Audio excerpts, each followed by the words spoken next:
Hey guys, thank you for coming. This is our second podcast or interview that we hold here in Platinum.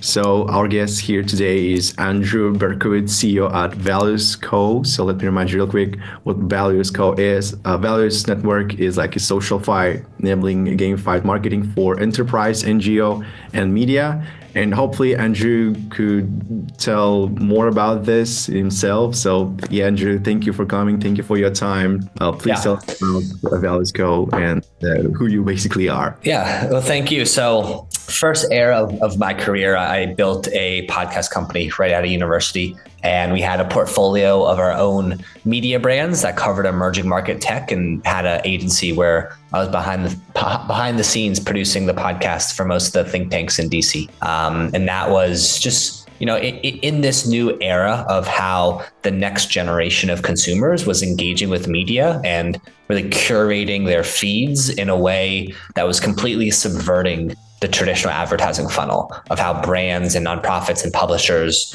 connect with consumers. So 2020, I went over to the Milken Institute, became a media fellow for a year. And that was around the time when this new wave of NFTs and social tokens and the underlying narratives around those things started to take shape. And that was a big light bulb moment for me, because I could see how this was going to be the underlying infrastructure for what comes next, and how these organizations are engaging consumers in a much more collaborative, co-creative way.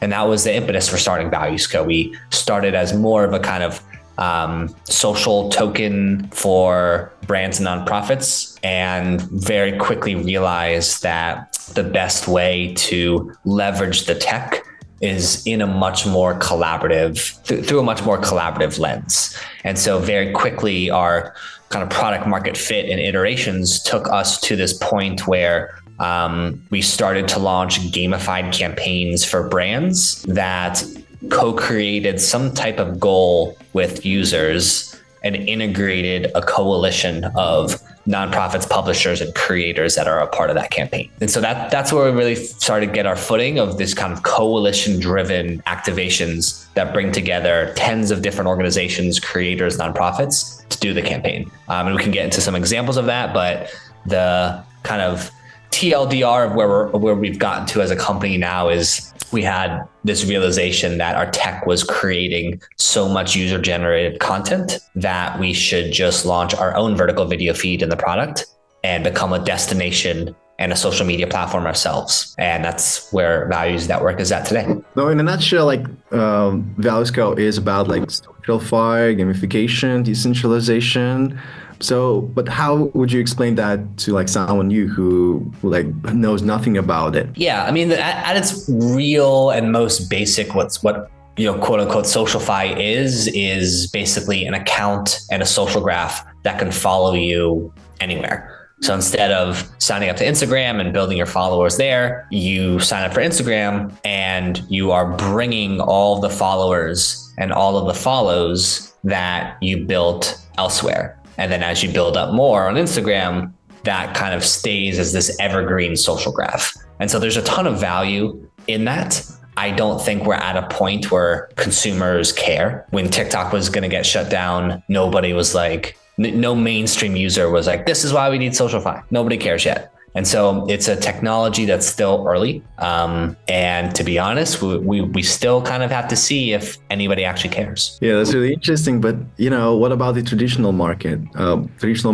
So some say that it no longer works in this area. So why is that? Yeah, I mean, it's because of the internet, honestly. I mean, we've gone through this kind of world where it was this kind of top down, you buy a television commercial, you spend money on billboards, you kind of just do these static ads that get in front of people. But now attention has become really fleeting, and all of our brains are really messed up because of all these feeds and notifications and dings and everything that is constantly being put in front of us. And so I think people just innately have started to just fully block out static ads. And whenever you're on YouTube, I would be willing to bet money that you always hit the skip button after that first 5 seconds and you could skip so you could watch the video. And so this idea of interruption advertising has completely just collapsed in its effectiveness. And so now there needs to be this new era of a more collaborative approach to how businesses are reaching their goals in harmony with consumers. So basically that's the secret behind the effectiveness of this new approach. Well, I think yes, I would say. I mean, the quote unquote secret of the approach that we're taking is how are you inspiring your customer to take action towards something that they care about and give them that reward, that dopamine hit for doing so. And so that's kind of this idea that we're talking about at ValuesCo of collaborative marketing. How can brands launch campaigns for their customers around things that they truly care about so that they can get their customers' attention, get their customer talking about the campaign, and all of that attention and amplified reach ladders back to the brand in the end. Because, often brands love to talk about like values, but, behind that is just like PR basically. So how do you tell who genuinely wants to make a difference and who's just riding the hype train? Well, there's two levels of that conversation, honestly. There's the individuals within the organizations, and then there's the actual kind of momentum and inertia of the organization as the whole. And the organization as a whole does not care at all. They're out to make profit, period. They do not care at all. I'll tell you, because we work with a lot of heads of impact and impact people this, impact people that.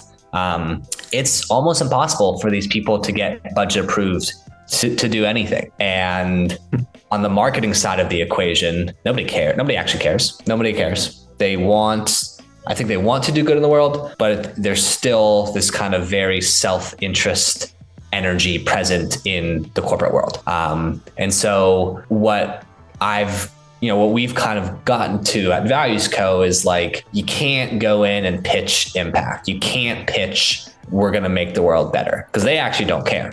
You have to pitch them, this is a more effective way to do your marketing. This is a more effective way to drive profit and your commerce goals. And by the way, it's creating some impact. That's really the right way to pitch an impact into a company.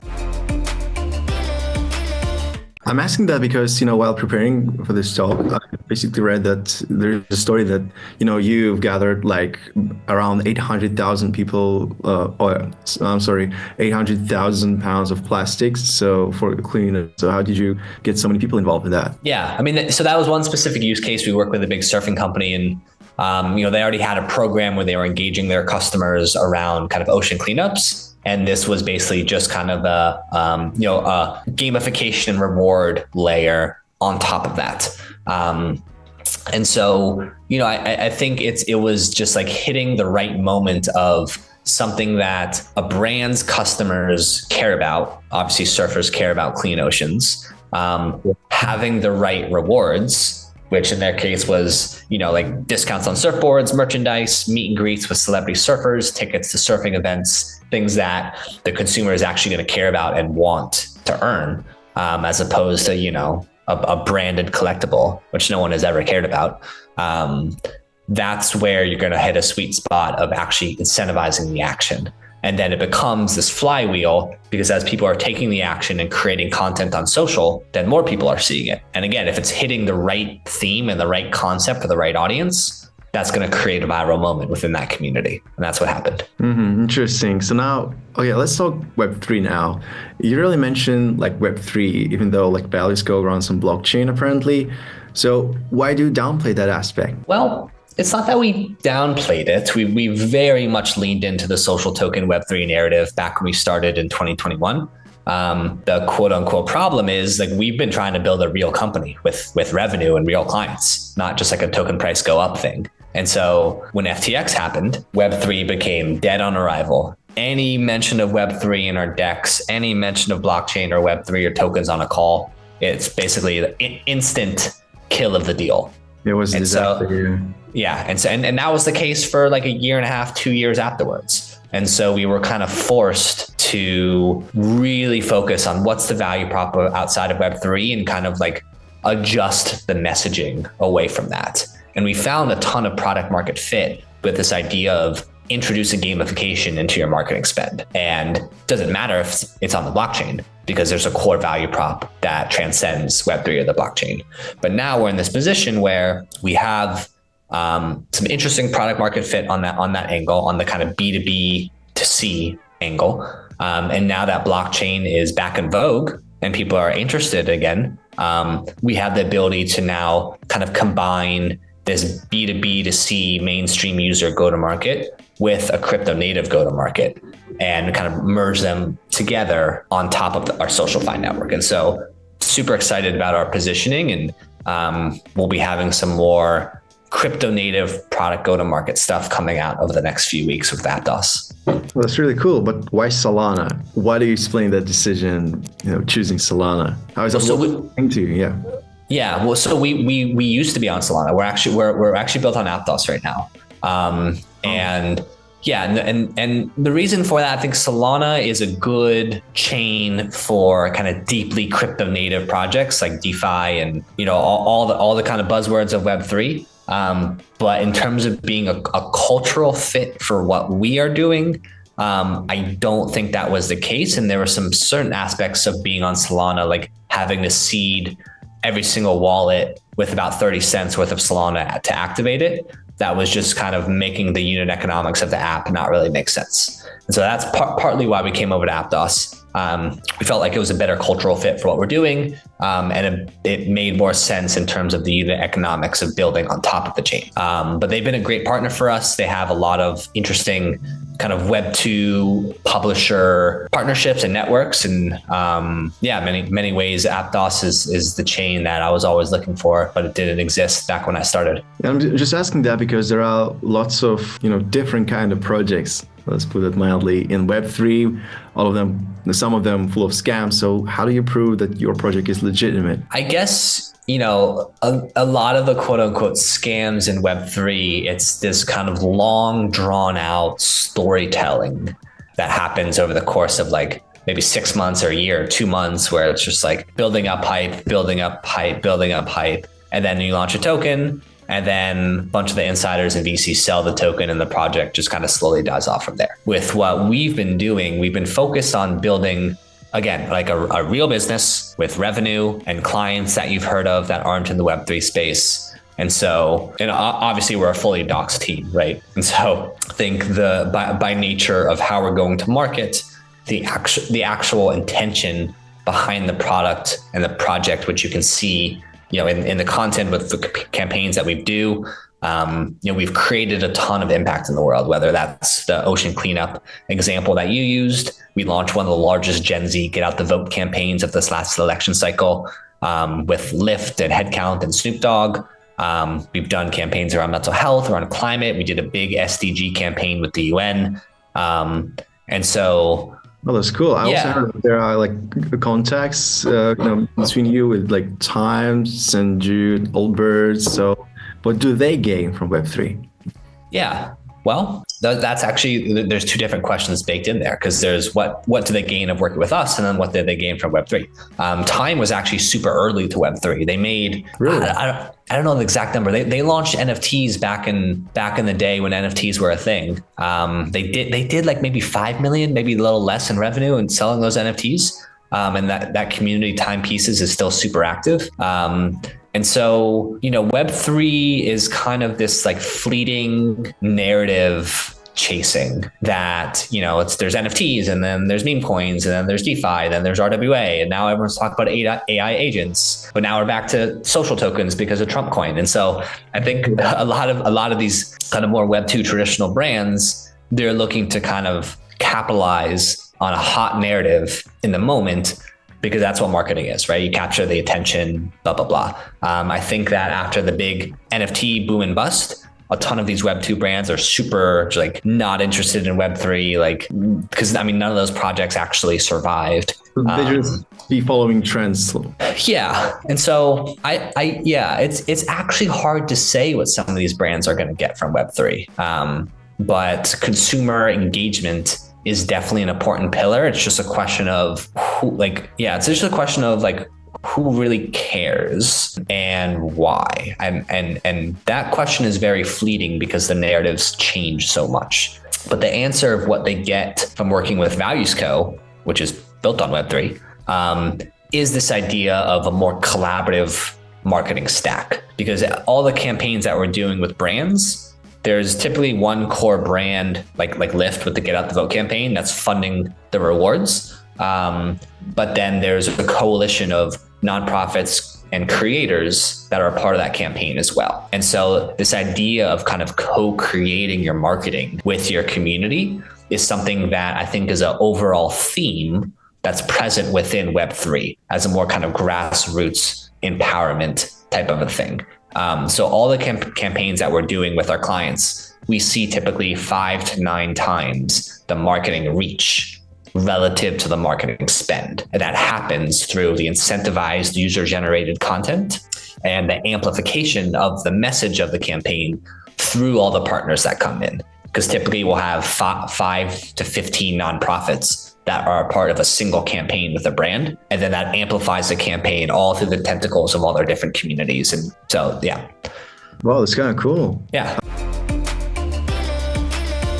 Was there a moment, maybe the personal question, so was there a moment when you thought that ValuesCo might fail, wouldn't take off? So what crises did you face? I mean, that's basically the whole existence of a startup during the first couple of years. Like, it's hard to not think that this, you're obviously, as your job as a CEO is to hold this kind of like positive frame no matter what, and show up with that to the team. So they feel the positive presence, they feel calm despite the fucking, sorry, I don't know if I can curse here, despite the chaos and just the negative, there's so much to hold. And so, I mean, look, like this is the case with most Web3 startups during a bear market. Like it's, unless you raise a massive war chest, it's really hard to survive. And so, from the kind of point of FTX, which we were just starting a fundraise like with that around that time, from the point of FTX till about kind of early mid last year, it was a struggle. I mean, we only survived because we found some traction and made some revenue over the months, and that revenue was able to keep us going, make payroll, and be able to afford to kind of keep the company going. But it was extremely difficult, and it's just kind of this process when you're building through the bear without a big war chest of just kind of continuously hoping and praying and holding positivity that the bull market is going to come back sooner rather than later. And I'm glad it's back. Well, right on. Okay, so here's the question. How do you see ValuesCo in 5 years? Yeah, I mean, we are like, there's two when you talk about blockchain for good, there's 2 ways to think about it. And there's one way that everybody thinks about, which is we're going to make a bunch of money and then we're going to donate to a nonprofit. We're going to make a bunch of money.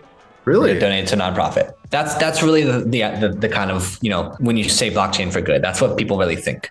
But the second thing that I think is actually most important is how are we really from like the bottom up thinking about new systems and new structures and creating, kind of reinventing economic systems so that there are baked in incentives for positive action and positive behavior.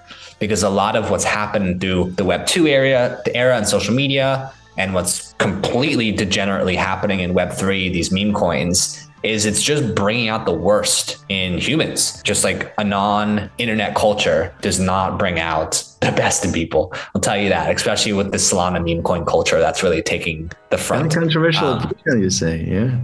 I don't think it's that controversial. I mean, like a lot of these Solana influencers, like they're openly rugging their community. They're launching a token, they're rugging it, and everyone just moves on like it didn't happen. It's like, it's a culture that I'm not really like, I don't feel like it's a very positive culture. And so with ValuesCo, like I want to create, and the team, we all want to create a more beautiful world where you're incentivized to do good, not just impact or good, but to meditate and to focus on your spiritual health and to focus on your physical health and to, love your parents and to, like give back to your community and to like take kind of actions that are positive in the world. And so how do we build systems where there's economic incentives baked in for those types of actions? and then how do we intentionally guide people action by action to form new habits towards a better world.